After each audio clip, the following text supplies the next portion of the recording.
Hey folks, how are ya? David Brown back here with the New Populace.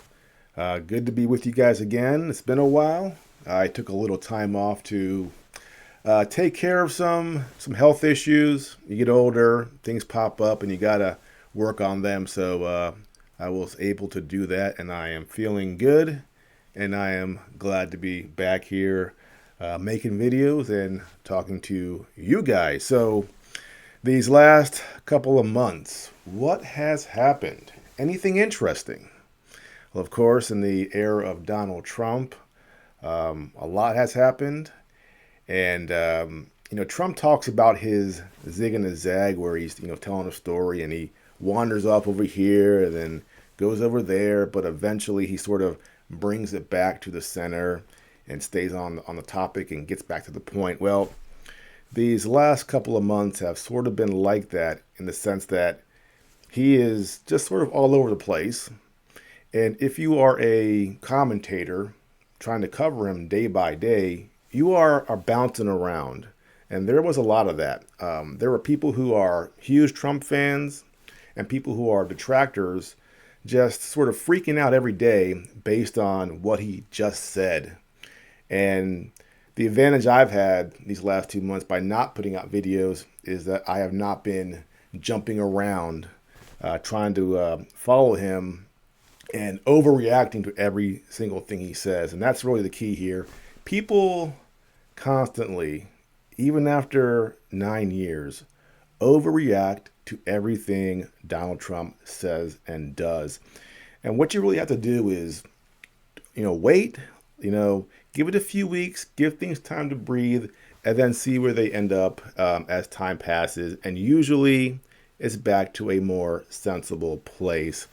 So as of today, May 20th, we did our zigging and zagging the last couple months, but we're sort of back in a good place where hopefully some good things can happen. But I want to talk about some individual things. I got my list here of things I want to cover. And of course, foreign policy is the big one. Ukraine. Been talking about Ukraine now for over 3 years. And if you've seen my videos back in January and December, I talked about being optimistic that Trump could possibly get a peace deal. But I also said that when you have these great power conflicts, it seems like they never truly come to a peaceful conclusion unless one side is completely and utterly defeated, like, say, Germany in the 1940s. And at this point, it's very clear that Russia is not going to collapse. Putin's not going anywhere, and Russia isn't going to, fall by the wayside. So, that being in mind, I think it is very difficult for this conflict to come to an end where everybody says, okay, it's good now. We have peace. We're going to start trading again. It's hard for me to see that, especially when you have a character like Zelensky, whose sole purpose, it seems, is to sabotage everything. You take one step forward, and then Zelensky pops up, runs his mouth, and then you take two steps back. And of course, the Europeans, they don't want peace. We just had the elections in Romania. Another pro-EU globalist was elected. You have Merz in Germany, of course, Macron in France, and Starmer in England. And it seems they do not want peace. So the only people who really, it seems, want peace is Donald Trump, and to some extent, Vladimir Putin, although at this point he is driving a hard bargain. He's winning, his economy hasn't collapsed, and he has seen these last 3 years that there isn't a lot of goodwill coming from the West, and he will not make the mistake of signing on to a deal that is not advantageous for Russia. So no ceasefire, unconditional. He won't do that. So it's hard to see a scenario where Ukraine and Russia actually come to an agreement, especially with the characters in the background from the EU always fighting anything or any arrangement that could possibly end the conflict. So I'm skeptical that anything will be solved, but because Trump is involved and Trump is the wild card, I'm hopeful that maybe something can happen, but I wouldn't count on it. And in this case, it's beyond Trump. It's just the dynamics of great powers, and there's just too many players and too much complications. So on that front, who knows? Not optimistic, but maybe something can happen. We'll just have to wait and see. Then we have the Middle East, Iran, Israel, Palestine. Trump just gave a speech in, where was he at? Somewhere in the Middle East. He gave a speech where he called out the neocons for being the destroyers of nations and accomplishing no good. And that got a huge round of applause, of course, in the Middle East in front of the leaders from the Middle East. And that was great. It was great to see Trump say explicitly, no more nation building. These people have wrecked the Middle East. Let's leave the people in the Middle East to themselves to build their own civilization. And as you can imagine, some of the neocons here in the United States were not too happy about that. And the pro-Israel, Trump-supporting neocons in the U.S., they're in a weird position because, especially if they're a commentator with the audience, their audience is very pro-Trump. And now you have Trump saying things now that isn't very favorable to Israel. We have that deal with the Houthis where we agreed to stop bombing the Houthis if they stopped attacking our ships.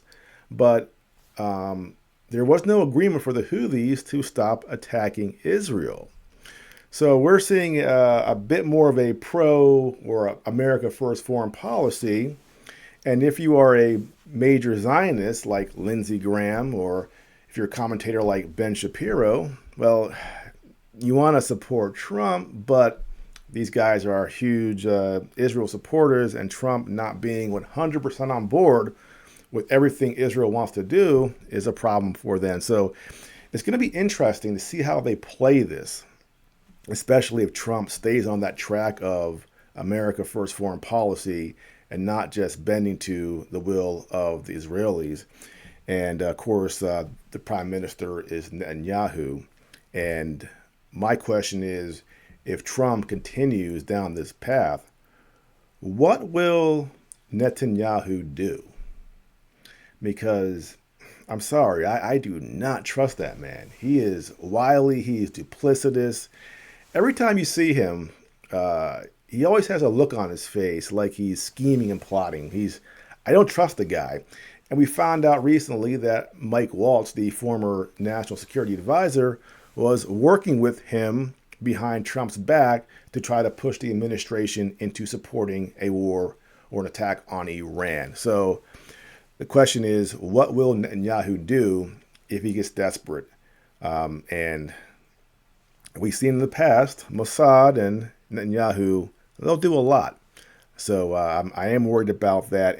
But it is good to see that Trump is finally realizing you can't deal with a person like Netanyahu who is constantly playing games and scheming and working behind your back. And it seems that really pissed off Trump. And of course, he fired Mike Waltz, and his relationship with the Netanyahu government is no longer that good. But of course, that could swing back in a few weeks when Trump cools down. So interesting stuff there. I want us to stay on that path of peace and forcing the Israelis to be better neighbors in the region. Because long term, that is the solution. Israel has to be a better neighbor. And they are, it seems, just hell-bent on fighting. And we've given Israel all the support and these weapons the last several decades. At some point, they have to reel it back in, work with their neighbors, and try to find some peace. They can't bomb their way out of it. I hear people saying that, Israel has to keep on fighting Hamas in Gaza. They can't let it go. And at the same time, we hear these acknowledgments that no matter what they do, they can't destroy Hamas. It's simply impossible. So you keep on bombing. What do you accomplish besides killing a lot more people, especially women and children? So the path forward for Israel is to stop bombing, is to start talking. Otherwise, they're going to be stuck in this cycle that they've been in for the last since their founding, of being in these conflicts, and too many people have been killed. So hopefully Trump forces the Israelis to calm things down and start talking, not bombing. But it's Israel, and that government is fairly fanatic. Now, let's move to tariffs. Trump with his tariffs. I do support tariffs. I do think that for several reasons, we have to put up tariffs against certain countries. There are national security reasons, like with China, where if they produce critical goods and we're in some sort of conflict and they control that supply line, they can use that as a weapon against us. So for certain goods, you need to have tariffs so that there is domestic production. Also, as I explained before in previous videos, the problem with free trade is that it doesn't, in my opinion, take into account the fact that you have competing countries who are all gaming against each other for their own advantage. So you have free trade with certain countries, and they can suppress their currency, lower its value to try to force more investment into their country to help their domestic production. They have different labor laws, obviously, different standards of living, cheaper labor. And the people who really benefit from free trade are the multinational corporations. Now, do you get your jeans from Walmart a little cheaper with free trade? Sure, okay. But is that worth having no domestic production, no industry, and having these corporations have these chummy relationships with countries that are, in some cases, antagonistic toward us? In my opinion, it's not worth it. I'd rather pay the extra $5 for the jeans and have those jeans produced in the United States, giving jobs to Americans. But it's like a drug, We've been on free trade now for several decades, and it's really, really hard to wean yourself off of that free trade. And we see this with Walmart talking about, the jump in prices. And a lot of people, who are, lower income, they're like, I don't want to pay it. What are you doing, Trump? This shirt now costs twice as much. So it's really hard to wean people off the free trade and the cheap stuff once they've had it for so long. And as far as engaging in this tariff war with China, for example, one problem that Trump has is that he's engaging in this war against a country that has these built-in advantages when it comes to a tariff war, being that China is a more authoritarian country, and they can withstand more pain. So Trump launched these tariffs. We saw the stock market, go down, and what happened immediately? Everybody's freaking out. He's getting phone calls from Wall Street. Trump, what are you doing? Look at the stock market. And people got spooked very fast. So how can you engage in a trade war, a tariff war with China when half the country is just immediately spooked and screaming at the top of their lungs that you're destroying the economy? So what did Trump do? He kind of pulled back because he got spooked as well. So my criticism of Trump here is not that he wants tariffs, is that I'm not sure he had a really good plan for how he was going to go about this. And again, in this war against China with tariffs, they always had the advantage, not the United States. And, one thing I see too is all these stories about Chinese unrest. Now, I'm here in the United States. I've never been to China. All I can go by is reports. And there's certainly in the U.S. a very hawkish side that is always exaggerating or talking about the coming Chinese collapse. There's protests everywhere. Xi Jinping is on the ropes. You read these stories, and it makes it seem that all we got to do is apply a little more pressure, and China's going to be in big trouble. But is it true? And I don't know. We have protests in our country all the time, everywhere. Are we on the edge of collapse?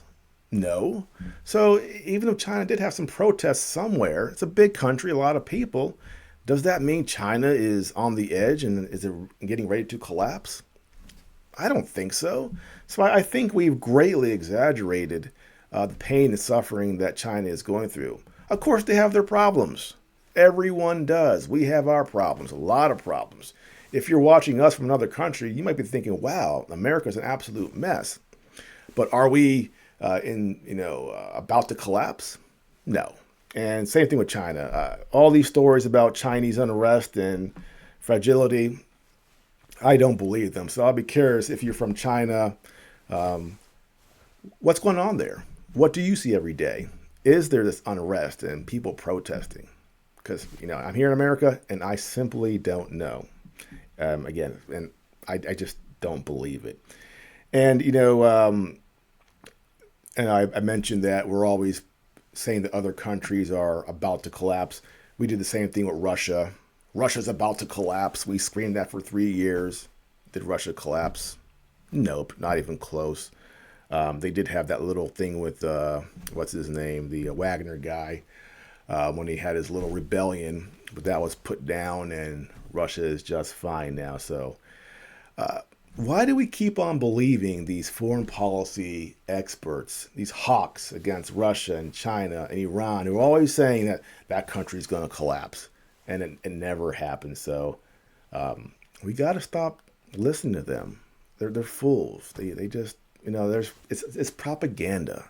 That's their job. It's just to throw out the propaganda. So China, I don't think they're going to collapse anytime soon. And in fact, in this tariff war, they did have the advantage, and now we're talking, and we're settling things. So, which is good. I want us to settle things because obviously there is this effort to pivot toward Asia and China by the neocons, and I would rather have us talking and negotiating and not fighting.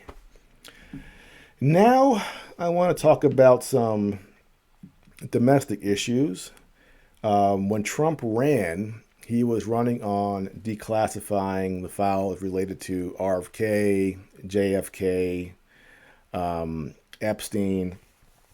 And what I think happened here, because people are upset that nothing explosive came out in this declassification process, I think that Trump 100% knew that anything in those files that was explosive, the intelligence community was going to purge it, hide it, get rid of it. I think he knew that. They were not going to let anything out that would hurt the CIA and the partners of the CIA. And so what I think Trump did, and this is kind of mean actually, he said, you know what, I promise this. It's going to be a big nothing burger, a huge dud. So what I'll do is, instead of putting it out myself, which is what Trump would do, because he likes having the credit for things, especially something as big as the JFK files, he gave it away, which right there should have been a red flag for whoever he gave it to. So he gave this process, this declassification process, over to a Republican representative, Anna Paulina Luna, who should have been suspicious as to why Trump was so gracious in allowing her to be the one to be in charge of these releases. She should have been suspicious. She wasn't. And of course, she does this process. We have this declassification, and it is a gigantic nothing burger. And who do people go after? Well, they all went after Not Trump, but they went after Anna Paulina Luna, and they were all mad at her. So Trump took this nothing burger hot potato and was like, "Hey, Anna, you want this?" He threw it over to her, and she was dumb. Well, let's not call her dumb, but she was naive and accepted it, and was caught holding the empty bag when it came out that all these files that were declassified had nothing in them. So kind of mean by Trump. I kind of feel sorry for Anna Paulina Luna for being made the sucker and having to hold the empty bag. But she's young. She's 36. She's a attractive young lady. So I'm sure she will be just fine, and she'll move on from this. And again, I just kind of think it's funny that Trump tossed her this nothing burger. Epstein, Kash Patel. We have this statement from Patel that he thinks that Epstein did in fact hang himself. Is that right? Hang himself? Yep, hang.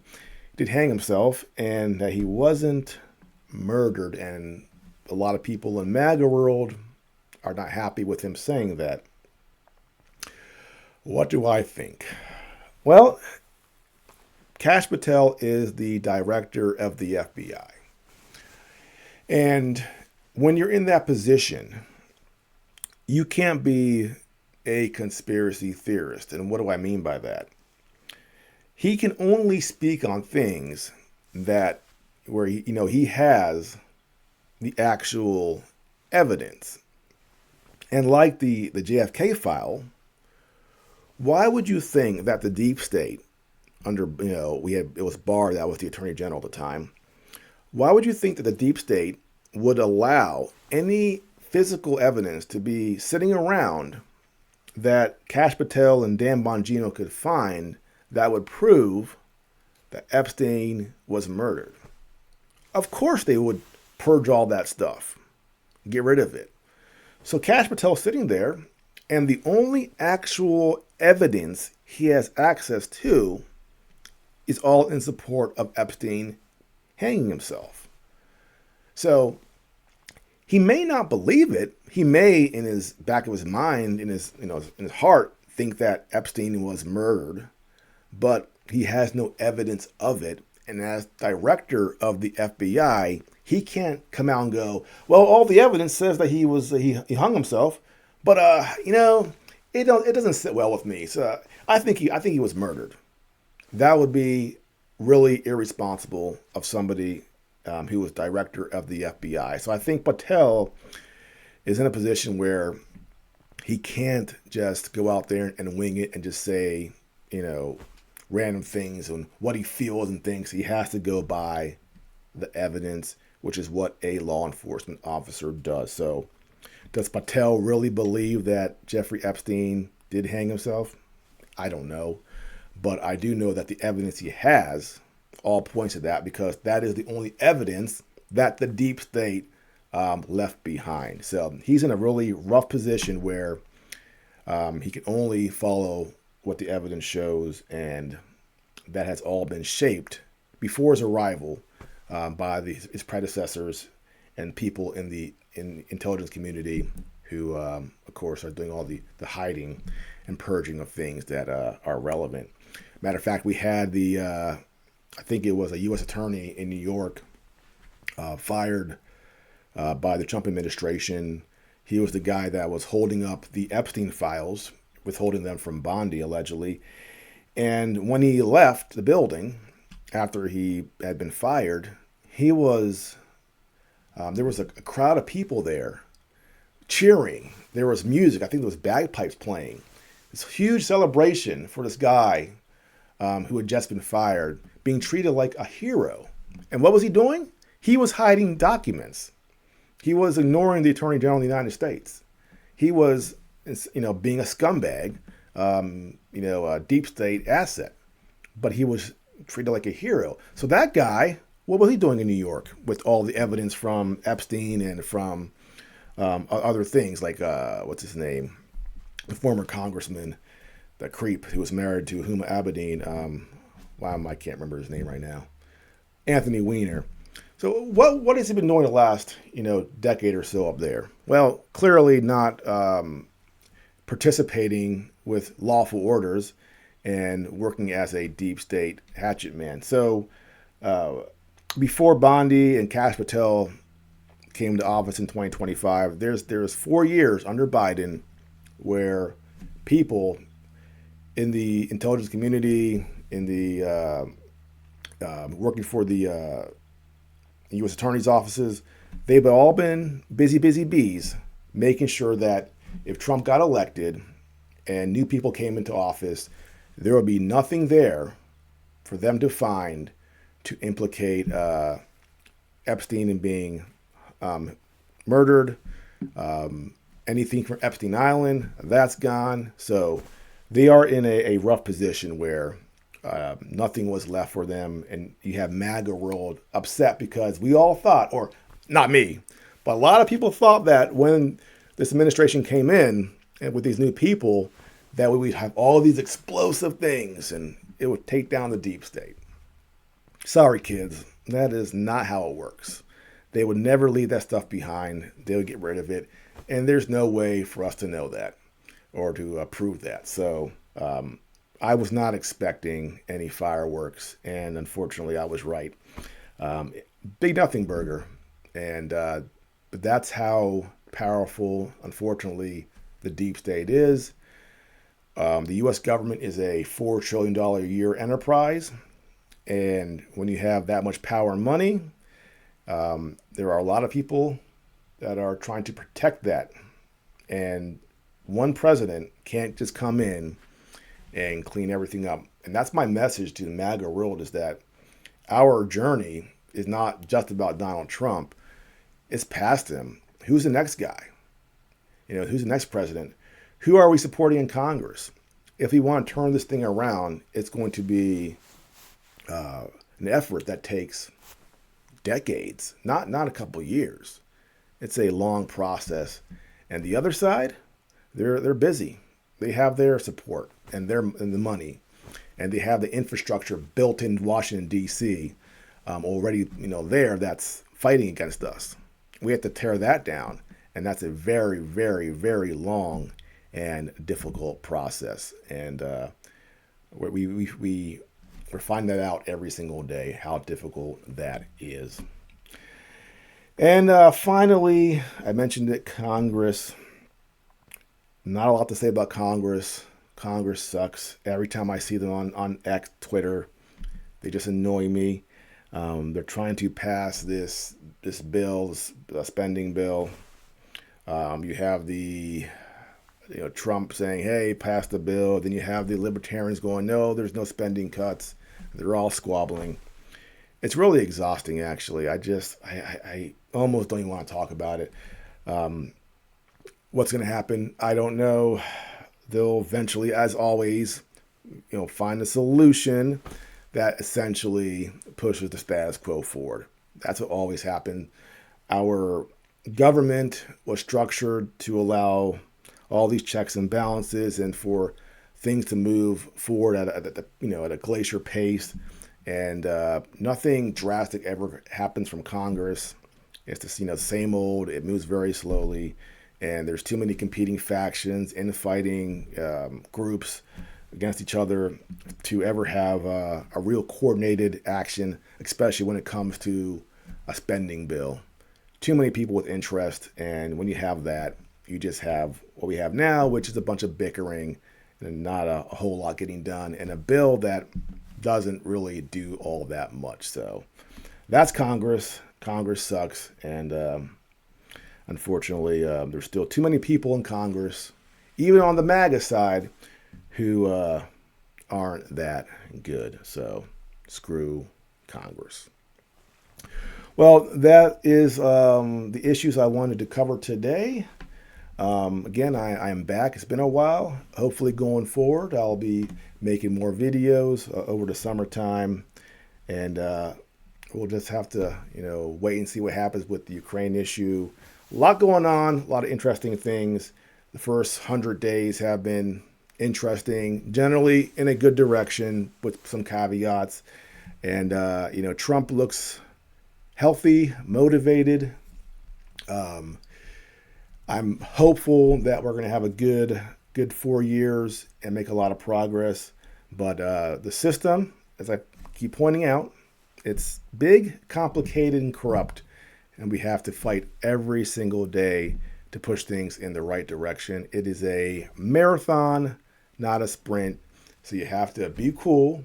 You have to temper your expectations and not overreact to every single thing every single day and just let things play out. That's what you have to do. Well, that is it for now. If you're new to my channel, like and subscribe, and hopefully I will see you soon.